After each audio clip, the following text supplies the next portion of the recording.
Happy Women's Day, everyone, and a very warm welcome to all of you in Nurturing the Femininity Within with Varmam, an armor of God for feminine health and happiness. So, this program is exclusively for my friends over here, and I would like to say a few words. Why is it that all of a sudden I'm thinking of talking about this? So I am a person from a very small place, small town where I was born. And then I have been educated, or say I've seen certain aspects of the fields, various fields and domains. And then ultimately, I was revealed the very truth of health, that is the femininity within us, which needs to be nurtured. And we have actually lost this in the modern times, or say as we have been growing towards this uh, development. And hence I got to know about this, and I'm here to share the same with each one of us. So now I would like to say that this Women's Day is going to be, this particular program that we are conducting on the Women's Day is going to be very different from other programs, because here we are going to learn how to equip each one of ourselves with the lifestyle that we need to adapt to keep ourselves healthy and spread happiness. In real sense, I would like to say that we are going to make ourselves literate in terms of health, how to keep ourselves healthy and spread health and happiness. So here, I am nothing different from you. So we both are on the same ends, I can say. It is just that I got to know about this knowledge, and a sudden self-realization happened. And I felt this has to reach each and every woman on the universe so that they can lead a very healthy life and then spread happiness too. So now on this Women's Day, you can gift yourself as to how you can shower love on yourself.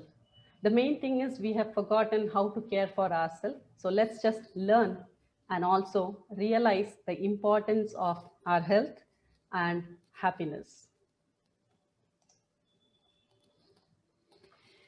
I thank my teacher, Guru, Asan, Dvinanetraya Shri. So I've learned this Varmam, a very unique traditional knowledge that he has gathered upon the years. And with his blessings, I would like to start the today's session, because we are going to see how Varmam is part of our lives and how bringing it into or realizing about it is going to make us much more healthy and happy.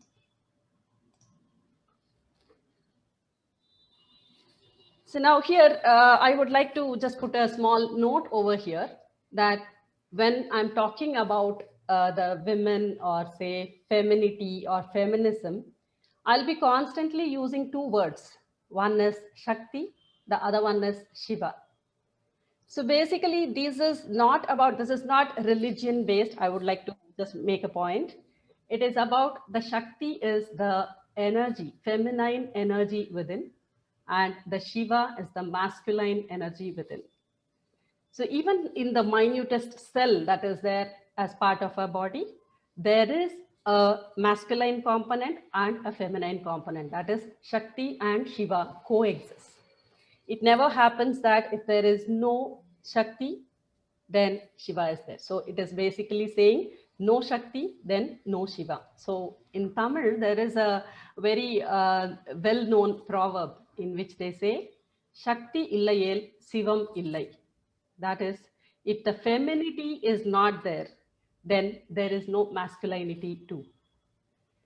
So now, here we need to know that if the femininity is strong, so even the earth is a representation of femininity. The women is a representation of femininity. So now if the femininity is strong, then the earth will be very strong. So we know the earth is the place where all the creation happens. So the feminism within the feminine has to be nurtured and taken care of. And if this femininity is diseased, then the earth is also diseased. So now here, I'm not talking only about me, but about each one of us who have gathered here. So as I say here, I've just mentioned here that there is no Shakti, then there is no Shiva. So now here we have, if you get into literatures like mythology and things like that. So we hear about Balambiga. So Balambiga is a very young girl. So she is a girl who leads the life from the time of creation to the time of mortality. So she is actually a part of every creation, and she is symbolized or say represented as a 10-year-old small girl. So now we will also be thinking here that the mythology is only a way of representing things. So be it any form of God, so we can say that everything is symbolized or say representing some aspect of life. So here even Balambiga is also an aspect of life. So now here she is the source. She is the source and asset of every existence that is on earth.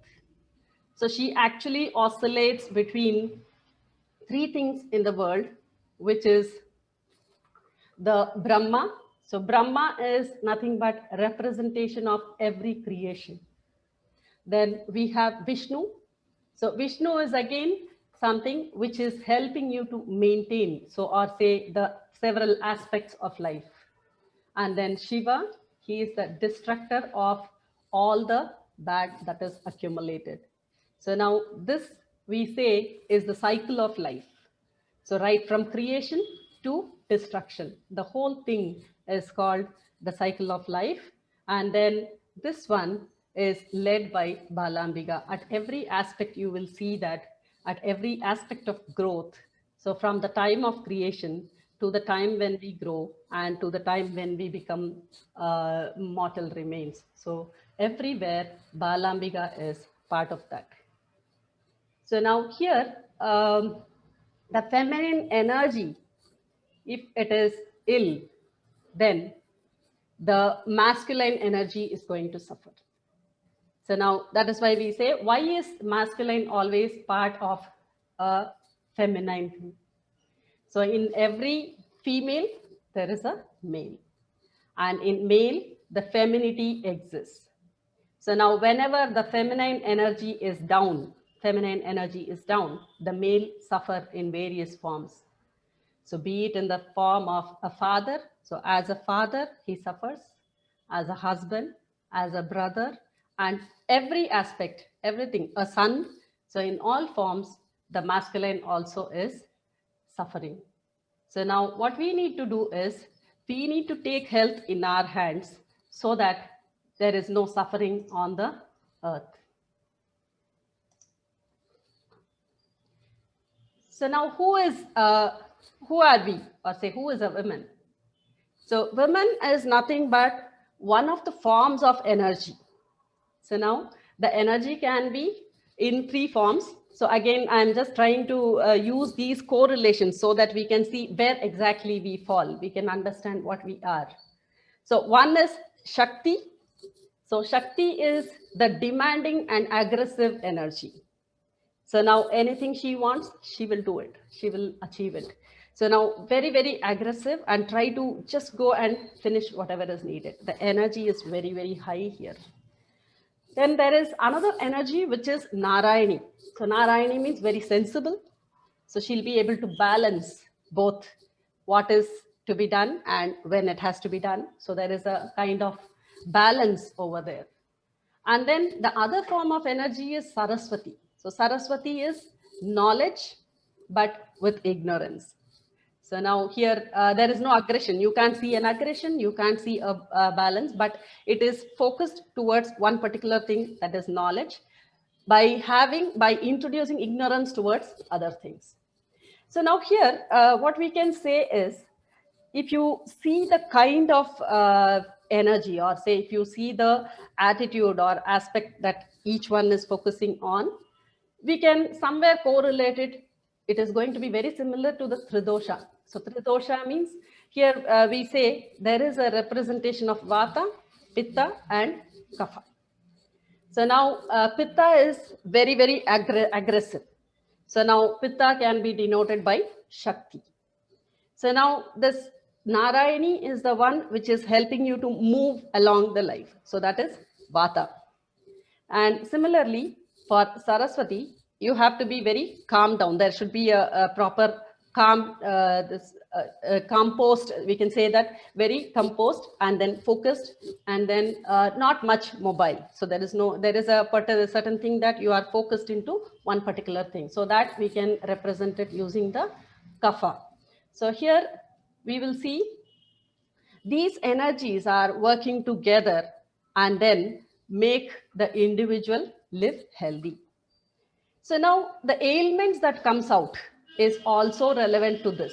So now, depending on if a person is extremely like if it is too much of aggression, that means there is a hike in the pitta, and similarly the kapha and vata are also affected. So each one of the ailment depends on the attitude carried by the individual and also the energy that is used. And here we will see that even though ailments are coming into picture, no woman is designed to live in pain. So the one thing that we need to understand, realize, is feminine, or say the female, are the first soul of the earth. And when that suffers, every living being on the earth will also suffer. So now, for example, the Brahman, the creator, cannot have a creativity strength. So it cannot create anything without the feminine energy. So what we should do is be strong so that we will become very strong and also make the entire earth very strong. So let's break all the boundaries and live healthy to enjoy the every aspect of health that has been created.